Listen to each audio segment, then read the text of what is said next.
ভারতীয় উপমহাদেশে আগে এত মহাপুরুষ কিভাবে জন্ম নিতেন, যা এখন স্বাধীনোত্তর ভারতে আর হয় না কেন?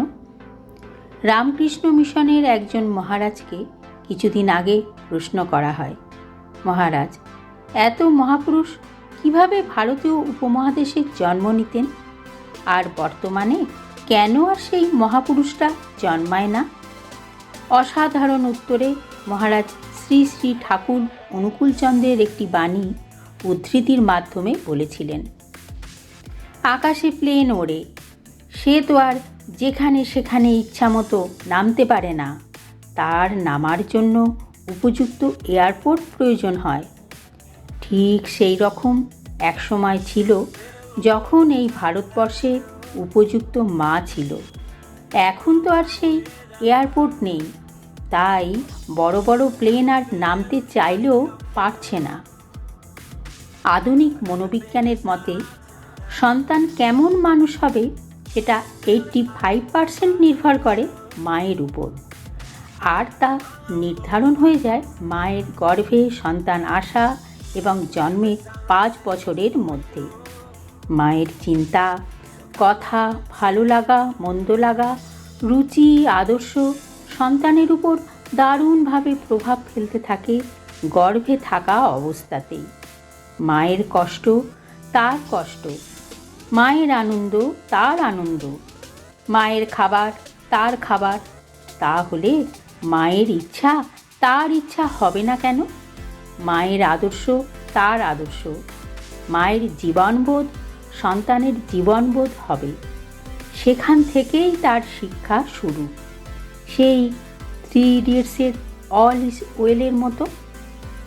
আমরা আজও সে যুগের কৌশল্যাকে মনে রাখি পুত্র রামের কারণে। এ যুগে ভুবনেশ্বরী দেবীকে চিনি কারণ তিনি স্বামী বিবেকানন্দের মা ছিলেন। প্রভাবতী দেবীকে চিনি কারণ তিনি নেতাজি সুভাষচন্দ্র বসুর মা বলে।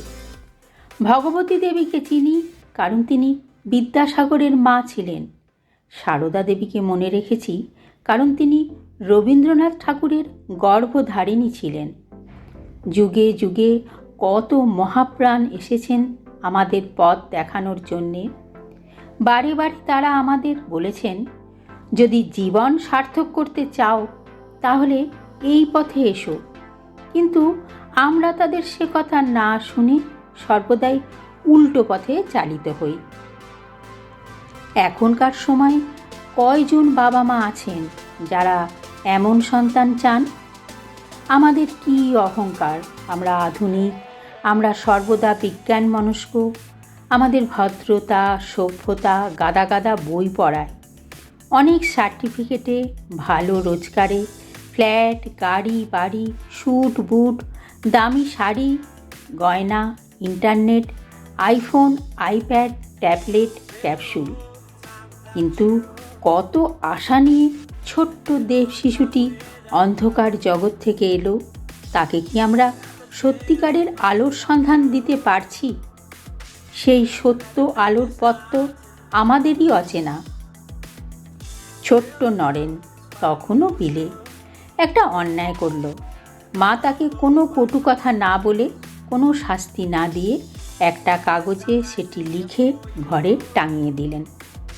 দুরন্ত বিলের পড়ায় মন নেই, মা পড়ছেন, বিলে শুনছে, সব আয়ত্ত হয়ে যাচ্ছে।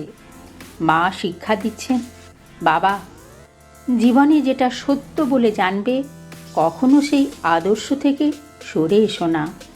তাই তো পরবর্তীতে আমরা পেলাম সত্যের জন্য সব কিছু ত্যাগ করা যায়, কিন্তু কোনো কিছুর জন্য সত্যকে ত্যাগ করা যায় না। ছোটবেলায় মায়ের কাছেই জীবনে বড় হওয়ার সব শিক্ষা পেয়েছি। তাই বলতে পারি, সত্যই আমার ঈশ্বর, সমগ্র জগৎ আমার দেশ, জগতের সবাই আমার ভাই, আমার রক্ত। এই শিক্ষাই হলো প্রাথমিক ও যথার্থ মায়ের শিক্ষা।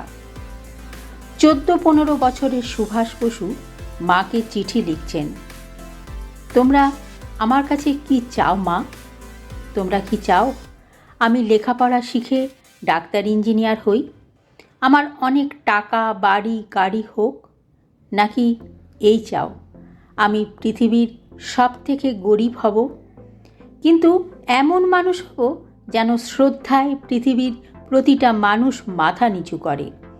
কজন বাবা মা আছি আমরা সৎ সাহস নিয়ে আমাদের সন্তানদের এই উৎসাহ দিতে পারি?